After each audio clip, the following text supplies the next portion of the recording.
Capítulo 1. El redoble que nadie escuchó. Dicen que a las 3 en punto de la madrugada, cuando hasta los perros sueñan y las ventanas sudan con el frío, se abre un silencio imposible. Yo lo viví. Y no fue un sueño. El aire se tensó como si alguien sujetara el mundo por la garganta. Entonces sonó un tambor. Solo uno. Un redoble hueco, profundo, como si viniera del corazón mismo de la tierra. Me levanté de la cama con el pulso alterado.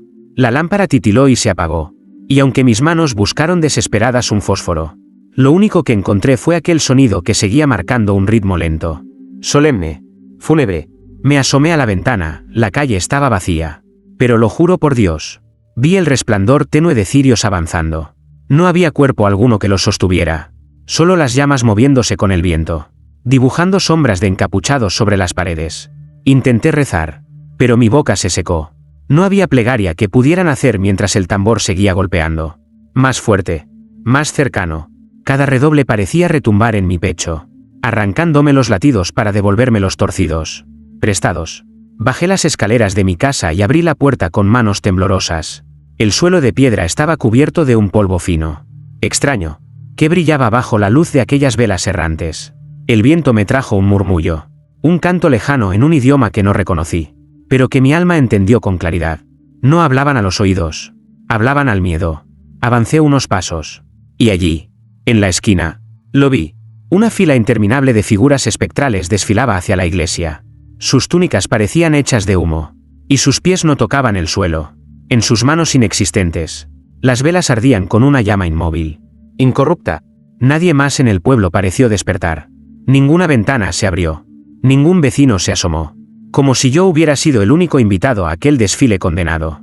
Entonces comprendí el verdadero horror. Cada vez que el tambor sonaba, una de las figuras giraba su rostro sin facciones hacia mí. Y yo sentía que me reconocía. Esa madrugada entendí que no eran ellos quienes desfilaban, sino los que íbamos a morir. Y entre sus filas, aunque lo negué hasta quedarme sin aire, vi un reflejo de mí mismo. La procesión de espectros había comenzado, y yo ya estaba dentro de ella. Capítulo 2. Los cirios apagados. A la noche siguiente, pensé que todo había sido un delirio, una trampa del insomnio. Me obligué a creerlo, pero cuando el reloj marcó las 3 en punto, mi cuerpo se estremeció solo, como si lo hubieran programado. No quise mirar por la ventana, y sin embargo, mis pies se movieron antes que mi voluntad. El tambor volvió a sonar, pero esta vez no estaba solo. Un murmullo de pasos acompasados lo siguió, como una multitud invisible marchando en el empedrado. Abrí las cortinas con el corazón golpeándome las costillas, y allí estaban, decenas de velas flotando por la calle, avanzando lentamente hacia la iglesia. Lo que me heló la sangre fue que las llamas ardían sin iluminar. Sus resplandores parecían chupar la luz del entorno, dejando todo aún más oscuro. Me atreví a salir, con el crucifijo de mi abuela apretado en la mano. El aire olía a cera quemada y a tierra recién abierta. Seguí las velas con pasos torpes, hasta llegar a la plaza. Entonces ocurrió lo impensable, una a una. Las velas se apagaron sin viento que las soplara. La calle quedó envuelta en una negrura tan densa que parecía morder. Quise correr, pero escuché algo peor que el silencio, respiraciones detrás de mí. No eran humanas, eran largas, húmedas, como el aliento de alguien que nunca había aprendido a vivir. Me giré, y allí estaban las sombras que antes eran solo reflejos en las paredes, encapuchados sin rostro, cuerpos de humo, avanzando hacia mí. El tambor siguió marcando su ritmo fúnebre, pero ahora se escuchaba desde dentro de mi cabeza. Uno de los espectros se detuvo frente a mí. No tenía ojos, pero sentí que me observaba. Extendió una mano invisible hacia mi crucifijo, y al tocarlo, la cruz se volvió tibia, como si sangrara desde dentro del metal. De pronto, todas las velas apagadas volvieron a encenderse al mismo tiempo, iluminando la plaza con una claridad enfermiza.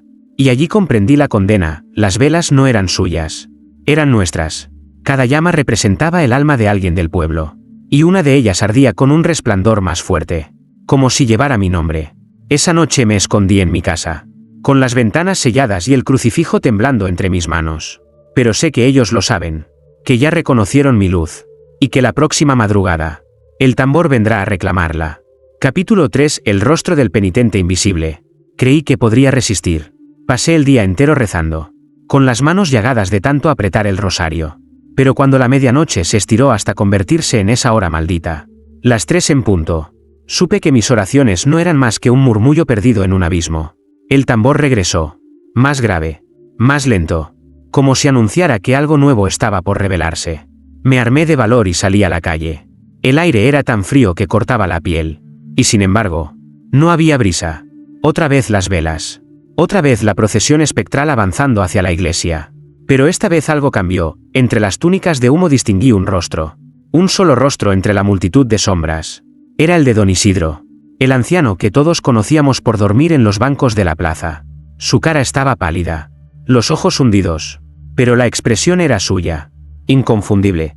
Lo seguí con la mirada. Aterrado. Y entonces recordé que esa misma tarde, antes del anochecer, lo habían encontrado muerto en su choza. Mi corazón se paralizó. La procesión no era un desfile de espectros anónimos.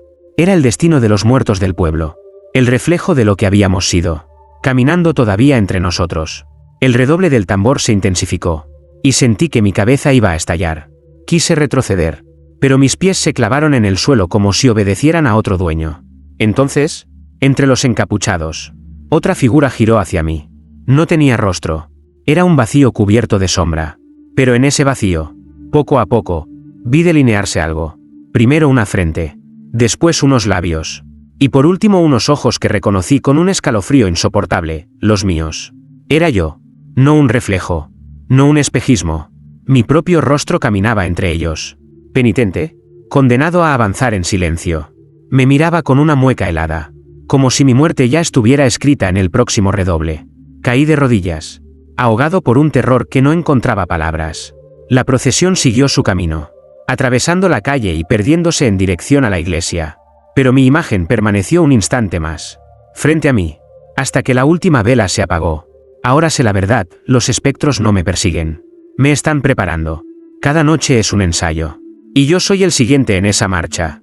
Capítulo 4. La campana que doblaba sin cuerda. Aquella madrugada no fue el tambor lo que me despertó. Fue un tañido seco, profundo, que atravesó el aire como una grieta. La campana del templo sonó sola, con un lamento metálico que me heló hasta los huesos. Me levanté de un salto. Y lo primero que hice fue mirar por la ventana. El campanario se alzaba inmóvil. La cuerda pendía quieta como siempre. Nadie la tocaba. Sin embargo, el sonido continuaba. Una y otra vez. Con una cadencia fúnebre que parecía anunciar un entierro invisible. El eco se expandió por todo el pueblo. Las ventanas no se abrieron. Las puertas no se movieron. Todos habían aprendido a callar cuando la procesión se manifestaba. Solo yo, como un condenado curioso, decidí salir. Las calles estaban vacías. Pero el sonido guiaba mis pasos hasta la iglesia. En el empedrado, noté algo extraño, cada vez que la campana sonaba.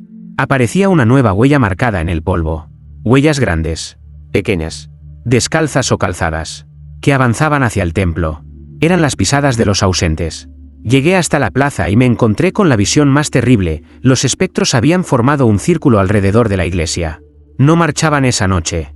Estaban quietos, como fieles esperando el final de una misa. Con cada tañido, uno de ellos levantaba la cabeza hacia el campanario vacío. Y comprendí el horror, la campana doblaba por los vivos. El corazón se me paralizó cuando descubrí que los tañidos coincidían con los nombres del pueblo. En mi mente, cada golpe pronunciaba un rostro, un vecino, un amigo, y al día siguiente, uno de ellos amanecía muerto. Ese amanecer fue doña Clara, la mujer que vendía hierbas en el mercado. La encontraron en su cama, con los ojos abiertos y los labios azules, como si hubiera escuchado un secreto imposible antes de morir. La campana había doblado 11 veces esa noche. Y yo contaba, con pavor, las veces que resonaría la próxima, porque tarde o temprano, llegaría el tañido que llevara mi nombre. Desde entonces, cada campanada es un juicio, y cada madrugada me acerco un poco más al altar de mi condena. Capítulo 5. El cántico en lengua muerta. Esa madrugada el tambor no fue lo primero que sonó. Antes de que las 3 anunciaran su sentencia, un murmullo empezó a deslizarse por las paredes de mi cuarto, como si las piedras mismas respiraran. No eran pasos, no eran ecos, era un canto. Un cántico que parecía arrastrar siglos de polvo y huesos en cada sílaba. Me tapé los oídos, pero la melodía se colaba por dentro de mi cráneo. No era un idioma que yo conociera, y sin embargo, lo entendía. Hablaba de penitencia, de cuerpos que no descansaban, de almas en fila esperando un juicio que nunca llegaba. No pude resistir y salí de la casa. La calle estaba vacía de vivos, pero llena de aquel desfile maldito. Las velas flotaban otra vez, iluminando el humo de las túnicas espectrales. Y ahora ellos cantaban. Era una letanía desgarradora. Un himno que se repetía como un rezo roto. Entre ellos reconocía a alguien inesperado, un niño. No era sombra. No era espectro. Era de carne y hueso. El hijo de la panadera. Apenas de 8 años. Caminaba entre las figuras. Sus labios se movían al compás del cántico. Como si él también lo supiera de memoria. Me lancé hacia él. Lo sujeté de los hombros y lo zarandeé, suplicando que despertara. Pero sus ojos estaban en blanco. Y de su boca brotaba la misma lengua muerta de los espectros. En cada palabra. Su voz parecía más profunda. Más ajena. El tambor estalló. Y el niño cayó de rodillas. Los encapuchados se detuvieron alrededor de él, como protegiéndolo. O peor aún, como alimentándose de su voz. El cántico se intensificó hasta que sentí que el suelo temblaba bajo mis pies. De pronto, el niño levantó la vista. Sus pupilas regresaron. Pero no eran las mismas. Me miró con una seriedad imposible en alguien tan joven. Y dijo con un susurro que aún resuena en mis entrañas. Ellos no marchan por los muertos. Marchan por los vivos. El silencio regresó. La procesión continuó hacia la iglesia como si nada hubiera ocurrido, arrastrando al niño en medio de ellos. Yo quedé paralizado, con el eco del cántico retumbando en mi pecho. Esa madrugada entendí que el idioma no era extraño. Era anterior a nosotros. Era el lenguaje de Dios olvidado. O quizás del ángel que lo traicionó. Y ahora había un niño en el pueblo que podía hablarlo. Capítulo 6. El sudario que flotaba sobre el río. Aquella madrugada la procesión no tomó el camino habitual hacia la iglesia. El tambor sonó más grave, como si arrastrara las piedras del mundo consigo. Y las velas giraron lentamente hacia el este, hacia el río que dormía bajo la niebla. Sentí que algo distinto iba a ocurrir. Algo aún más oscuro que las noches anteriores. Los seguí a la distancia, con el corazón encadenado al miedo. El murmullo de los cánticos en lengua muerta acompañaba cada paso espectral. Cuando llegamos al puente, el aire se volvió espeso, casi líquido, y allí lo vi. Sobre el agua flotaba un sudario blanco, extendido como una sábana infinita. Pero no se hundía, no se mojaba, permanecía suspendido, temblando con una vida que no era del viento. Las velas se alinearon a su alrededor y, por primera vez, los espectros se arrodillaron. El tambor cayó, y solo quedó un silencio insoportable, roto por el crujido del río como si masticara secretos. Entonces, el sudario comenzó a moverse solo, deslizándose contra la corriente. Avanzando hacia el pueblo. Me acerqué demasiado. Sin querer. La niebla me envolvió y, al mirar fijamente aquel lienzo flotante, sentí que mi garganta se cerraba. Quise gritar, pero mi voz no salió. El aire me quemaba los pulmones. Caí de rodillas, desesperado, mientras los espectros me observaban sin ojos. Comprendí el precio. Quien fijara la mirada en el sudario perdería la voz. Como si el río robara su aliento para coserlo en la tela. De pronto, un chillido humano rompió la calma. Era la madre del niño poseído por los cánticos. Ella había corrido detrás, intentando rescatarlo. Y sin darse cuenta, también miró el sudario. Su grito se cortó en seco.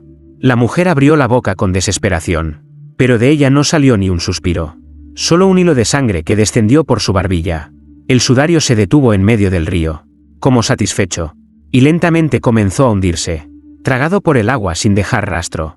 Las velas se apagaron una a una, y los espectros regresaron a la orilla, marchando de nuevo hacia la iglesia. Yo quedé allí, jadeando, con la garganta ardiendo y la certeza de que esa tela maldita volvería a flotar cada madrugada, buscando nuevas voces que devorar. Desde entonces, temo dormir, porque sé que si el sudario me llama de nuevo, tal vez la próxima voz que robe será la mía. Capítulo 7. La cruz que sangra en silencio. La séptima madrugada comenzó distinta. No hubo tamborazos al inicio, ni cánticos en lengua muerta. Solo un silencio sofocante que me despertó antes de que el reloj marcara las 3. Esa quietud no era alivio, era amenaza. Algo nuevo iba a suceder. Me asomé a la calle y, para mi sorpresa, la procesión no avanzaba aún. Los espectros aguardaban inmóviles frente a la iglesia, como si esperaran una señal. Las velas ardían sin moverse, congeladas en el aire. El pueblo entero parecía contener la respiración. Entonces, la puerta del templo se abrió sola con un chirrido que me heló los huesos. Adentro, todo estaba oscuro, salvo por un resplandor rojo que brotaba desde el altar. Me acerqué con pasos que no sentía míos, como si algo me empujara hacia adentro. Y allí la vi, la gran cruz de madera, la que había presidido todas las misas del pueblo durante generaciones. Estaba llorando. De sus brazos colgaban hilos de sangre espesa, descendiendo en silencio hasta formar charcos sobre las losas. No eran gotas azarosas, cada gota caía siguiendo el compás de un latido invisible. El templo entero parecía palpitar con esa sangre. Me arrodillé sin querer, atrapado entre el horror y la devoción. Un olor metálico llenó el aire, un perfume de muerte y sacrificio. Los espectros entraron detrás de mí, rodeando el altar. Se inclinaban hacia la cruz como si bebieran su dolor. Entonces ocurrió lo peor, la sangre comenzó a escribirse sola en el suelo. Líneas rojas se unieron hasta formar palabras. No entendía la lengua, pero la reconocí, era la misma del cántico prohibido. Y entre esas frases imposibles, apareció un símbolo que sí supe leer. Era mi nombre. Un escalofrío me rompió la espalda. La cruz no lloraba por todos. Lloraba por alguien en particular. Y esa madrugada, lloraba por mí. Sentí una gota caer sobre mi frente. Era cálida, casi viva. Cerré los ojos un instante. Y escuché una voz susurrar desde el madero. Nadie reza en vano. Me levanté aterrado, corriendo hacia la salida. Pero al darme vuelta vi algo imposible, Cristo.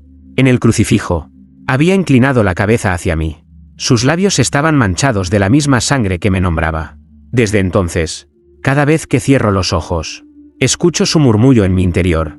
Y temo el momento en que no me hable solo a mí, sino a todo el pueblo. Capítulo 8. El sacerdote que marchaba con ellos. Esa noche juré no salir más. Después de ver a la cruz sangrar mi nombre, prometí encerrarme, rezar y no volver a mirar. Pero la madrugada no perdona promesas. A las 3 en punto, los muros de mi casa comenzaron a vibrar como si un ejército invisible los golpeara con sus pasos. No pude resistirlo, abrí la ventana.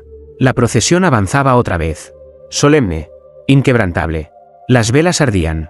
El tambor resonaba en mis huesos. Y las túnicas de humo marchaban en fila. Pero entre ellas, esa noche, distinguí una figura distinta. Más clara, más real. Era el padre Esteban. El mismo sacerdote que había celebrado misa al anochecer. Que había levantado la hostia con sus manos temblorosas y nos había bendecido.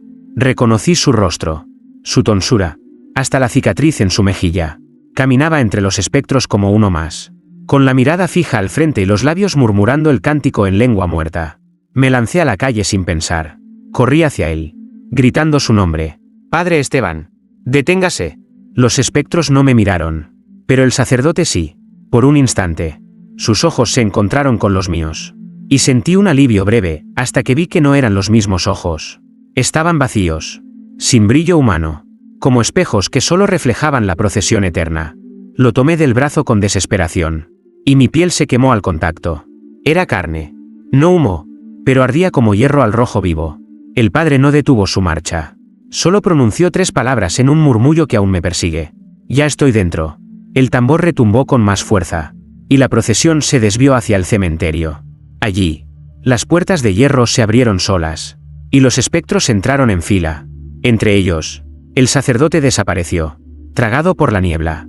Volví corriendo al pueblo, confundido, aterrado. Pero al llegar a la plaza vi lo imposible, en la sacristía. Una luz seguía encendida. Abrí la puerta temblando y allí estaba el padre Esteban, arrodillado frente al altar, con los ojos cerrados, como si nunca hubiera salido. Me miró al sentir mi presencia. «¿Por qué tiemblas, hijo?», preguntó con voz serena. Yo no supe qué responder, porque había visto su doble, su condena, su reflejo maldito marchando entre los muertos. Esa madrugada entendí que la procesión ya no distinguía entre vivos y espectros. Todos podíamos ser reclamados, incluso el representante de Dios. Capítulo 9. El nombre prohibido.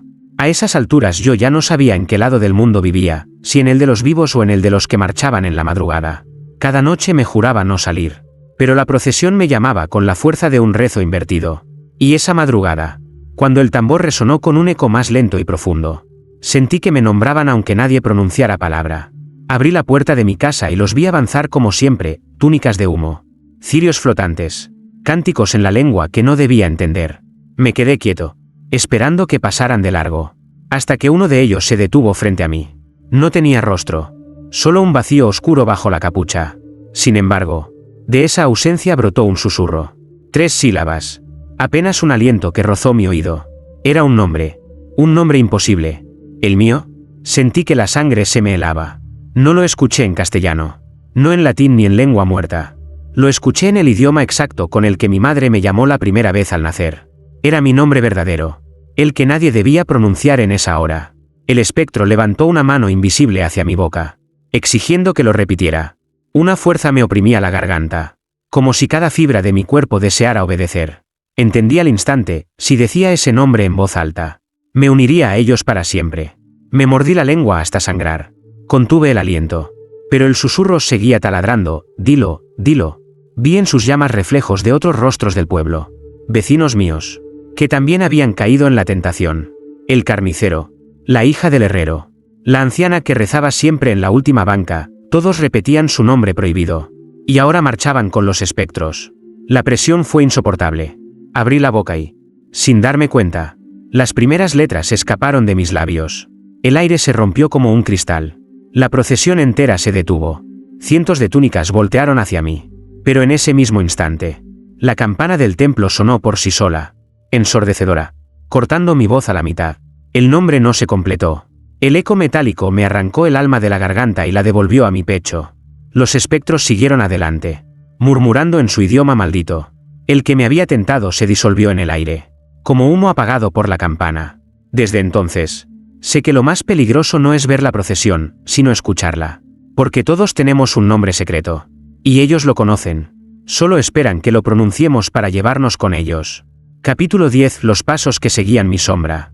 Hasta entonces, la condena se limitaba a la madrugada. El tambor, las velas, los cánticos. Todo ocurría en ese umbral maldito de las 3.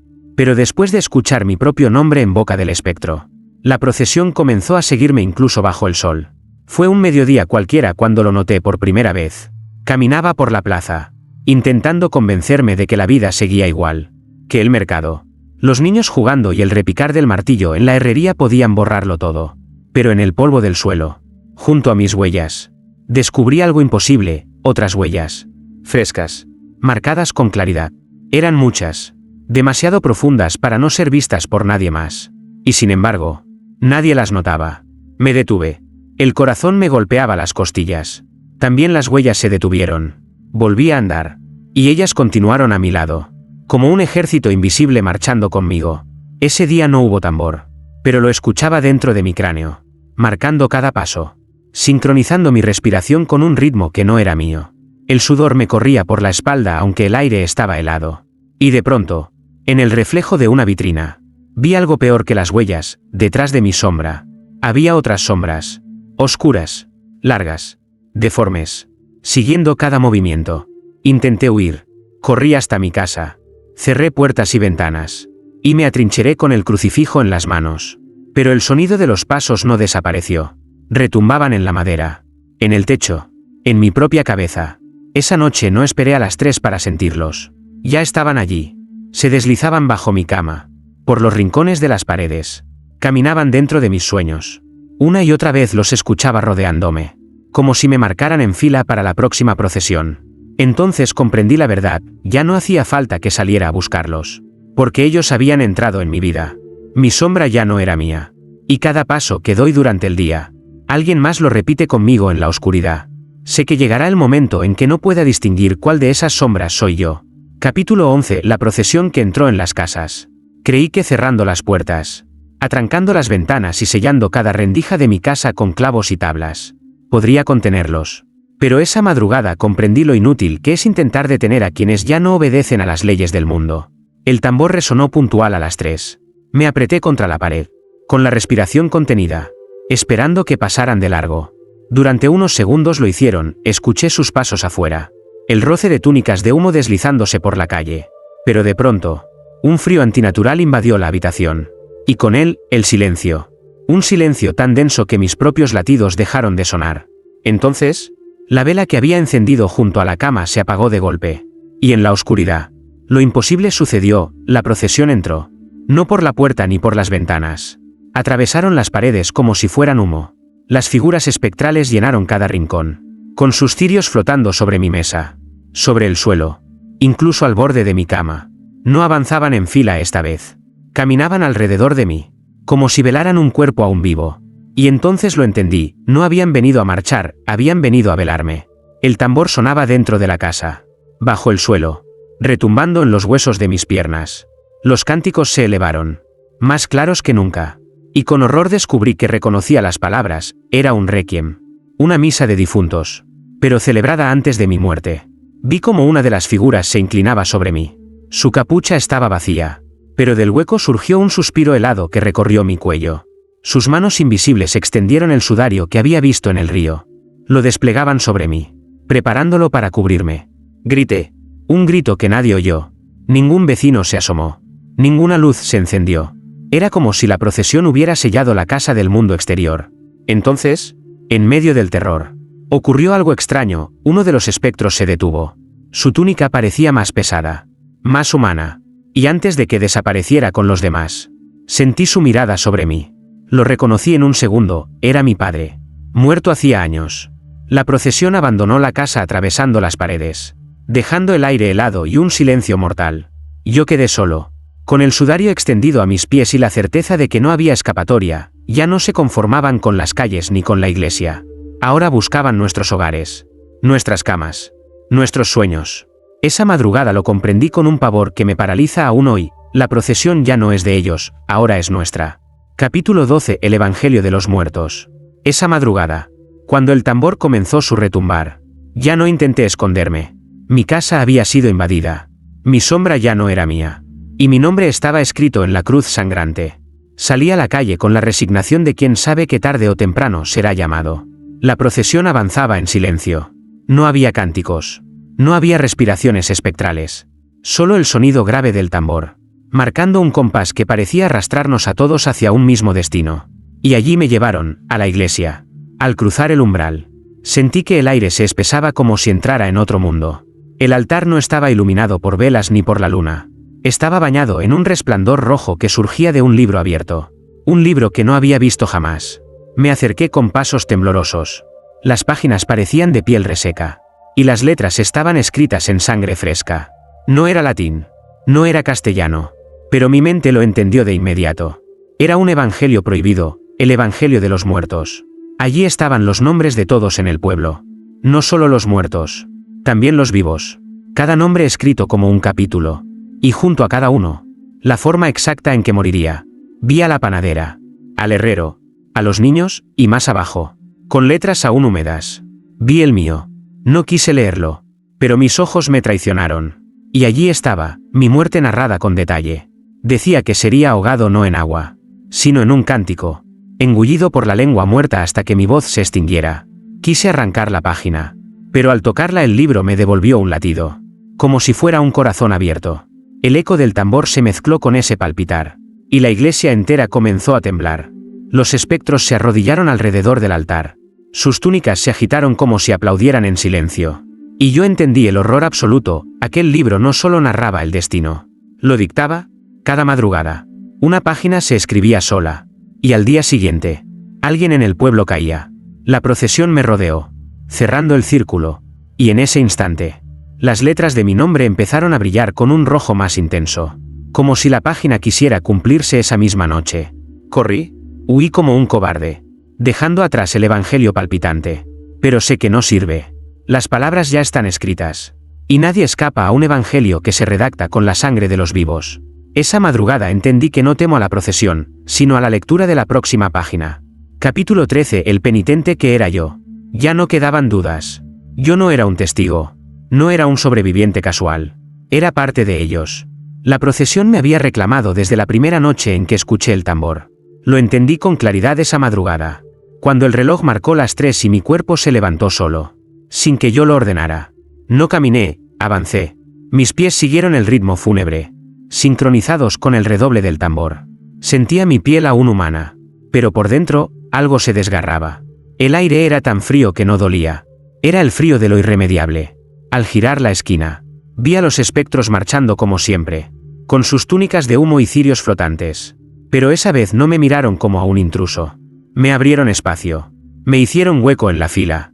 Y yo, sin poder resistirme, me coloqué entre ellos. Al principio pensé que seguía siendo distinto, que mi carne me separaba de ellos. Hasta que vi un reflejo en una ventana rota. Yo también llevaba túnica. Yo también marchaba con la mirada perdida hacia el frente. Mi rostro estaba cubierto por una capucha oscura, y sin embargo, Desde dentro. Seguía viendo. Seguía sintiendo. El cántico comenzó. Era el mismo himno en lengua muerta que tanto me había atormentado. Solo que esta vez no lo escuché desde fuera. Surgía de mi garganta. Mi voz se unía al coro de los condenados. Aunque yo no movía los labios. Era como si alguien más hablara desde dentro de mi pecho. Intenté detenerme. Romper el paso. Huir. Pero cada vez que lo intentaba, una fuerza me devolvía al compás. Y entonces lo comprendí, yo era el penitente invisible que había visto aquella noche. Yo era mi propio espectro. Había estado mirándome desde el futuro. Las campanas de la iglesia comenzaron a doblar sin cuerda, anunciando lo inevitable. El Evangelio de los muertos no mentía, mi capítulo ya estaba en marcha. Quise gritar mi nombre para recuperar mi cuerpo. Pero recordé el susurro de la madrugada pasada, pronunciarlo era condenarme del todo. El silencio era mi única resistencia. Avanzamos hasta la plaza. Las velas se alinearon, formando un círculo. En el centro, el sudario del río se extendía, esperándome. Supe que debía acostarme sobre él, completar el rito. Me quedé inmóvil, resistiendo, mientras los demás me rodeaban. Y en ese instante, sentí una mano en mi hombro, una mano real, cálida, viva. Al girar la cabeza, vi al niño, el hijo de la panadera, aquel que hablaba la lengua muerta. Sus ojos brillaban con un fuego imposible. Aún no, me dijo. El tambor cayó. La procesión se detuvo. Y por primera vez, comprendí que había una grieta en ese destino escrito. Una grieta pequeña, peligrosa, pero mía. Capítulo 14. La madrugada sin fin. La campana del pueblo repicó 13 veces esa noche. Nunca antes había ocurrido, siempre eran 12. Siempre eran señales de un ciclo cumplido. Pero esa 13ª campanada quebró el tiempo. Cuando resonó, el amanecer no llegó. Esperamos la luz. Esperamos el canto de los gallos. El calor tímido del sol sobre los techos. Nada. La negrura se quedó colgada en el cielo como un sudario infinito. El reloj marcaba las 6. Luego las 7, y sin embargo, las sombras seguían intactas. El pueblo quedó atrapado en una madrugada sin fin. Al principio, algunos vecinos intentaron encender antorchas, prender hogueras, cualquier cosa que disipara la oscuridad. Pero la llama apenas duraba segundos antes de apagarse. Como si el aire mismo devorara la luz. El único resplandor que persistía era el de los cirios de la procesión. Y ellos no se detuvieron. Avanzaban una y otra vez por las mismas calles, repitiendo su marcha interminable. Los espectros parecían multiplicarse, como si cada vuelta añadiera nuevos penitentes. Entre sus túnicas ya se distinguían más rostros familiares, el carnicero, la anciana que había perdido la voz, incluso la madre del niño que hablaba en lengua muerta. El pueblo entero comenzó a perder la noción de las horas. Sin día, el hambre y la fatiga eran un eco lejano. Lo único que marcaba el tiempo era el tambor, retumbando con paciencia cruel, recordándonos que seguíamos dentro de esa liturgia eterna. Yo caminaba entre casas desiertas, viendo sombras detrás de cada ventana. Los vivos se escondían, pero ya no había refugio posible. La procesión no necesitaba esperar a las 3. Ahora podía entrar a cualquier hora. La madrugada se había vuelto su templo, y nosotros sus prisioneros. Intenté huir por el camino del bosque, pero el sendero nunca terminaba. Daba vueltas y vueltas hasta regresar siempre al centro del pueblo, como si el lugar entero hubiera sido tragado por un círculo de condena. Entonces vi al niño otra vez. Estaba de pie en la plaza, rodeado por los espectros. Sus ojos brillaban, y su voz, humana y a la vez ajena, retumbaba como un eco en todas partes. El día no volverá, dijo, porque ustedes no son dueños del tiempo. Son rehenes de su propio nombre. El tambor cayó un instante, y el silencio fue aún más aterrador. Sentí que la oscuridad se pegaba a mi piel como una segunda carne. En ese momento supe que la madrugada no terminaría nunca. Y que tal vez, nosotros tampoco. Capítulo 15. La última campanada. Nadie en el pueblo sabía ya cuántos días habían pasado dentro de aquella madrugada eterna. El tiempo se había disuelto como cera, y solo quedaba la procesión, los cánticos y el tambor.